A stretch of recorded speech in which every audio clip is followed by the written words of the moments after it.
MTC. Day 17, Number 1.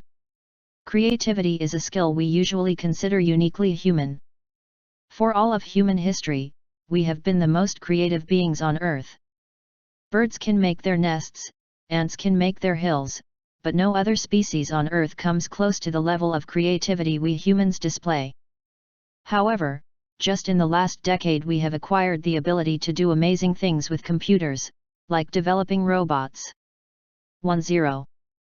With the artificial intelligence boom of the 2010s, computers can now recognize faces, translate languages, take calls for you, write poems, and beat players at the world's most complicated board game, to name a few things. 2010. All of a sudden, we must face the possibility that our ability to be creative is not unrivaled. MTC. Good job. Let's start. MTC. Day 17, Number 2. The mind is essentially a survival machine. Attack and defense against other minds, gathering, storing, and analyzing information. This is what it is good at, but it is not at all creative.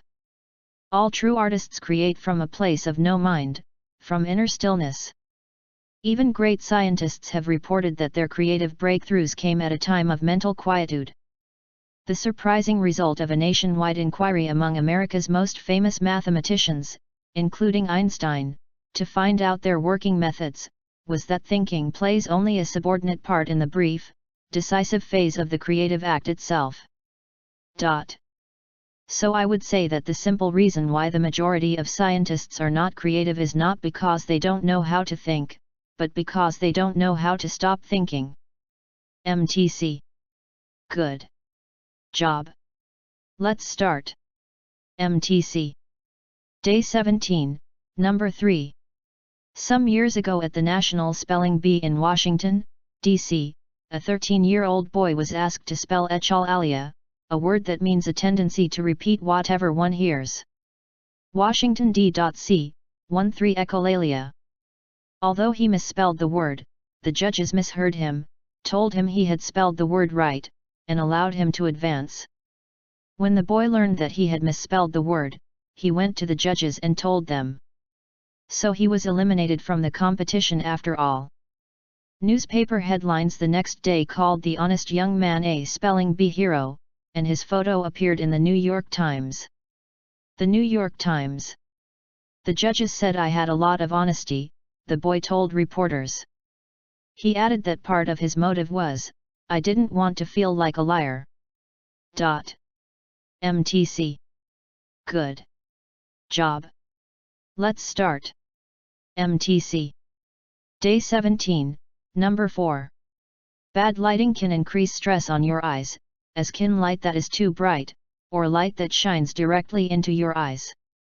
Fluorescent lighting can also be tiring. What you may not appreciate is that the quality of light may also be important. Most people are happiest in bright sunshine. This may cause a release of chemicals in the body that bring a feeling of emotional well-being. Artificial light, which typically contains only a few wavelengths of light, does not seem to have the same effect on mood that sunlight has. Try experimenting with working by a window or using full-spectrum bulbs in your desk lamp. You will probably find that this improves the quality of your working environment. MTC. Good job. Let's start. MTC. Day 17, Number 5-6. Many advertisements cite statistical surveys. But we should be cautious because we usually do not know how these surveys are conducted. For example, a toothpaste manufacturer once had a poster that said, more than 80% of dentists recommend Smiley toothpaste. 80% Smiley toothpaste. This seems to say that most dentists prefer Smiley toothpaste to other brands. Smiley toothpaste. But it turns out that the survey questions allowed the dentists to recommend more than one brand, and in fact another competitor's brand was recommended just as often as Smiley toothpaste. Smiley toothpaste. No wonder the UK Advertising Standards Authority ruled in 2007 that the poster was misleading and it could no longer be displayed. 2007 Advertising Standards Authority. A similar case concerns a well-known cosmetics firm marketing a cream that is supposed to rapidly reduce wrinkles. But the only evidence provided is that 76% of 50 women agreed. 76%. But what this means is that the evidence is based on just the personal opinions from a small sample with no objective measurement of their skin's condition. Furthermore, we are not told how these women were selected. Without such information, the evidence provided is pretty much useless. Unfortunately, such advertisements are quite typical, and as consumers we just have to use our own judgment and avoid taking advertising claims too seriously. Day 18. MTC.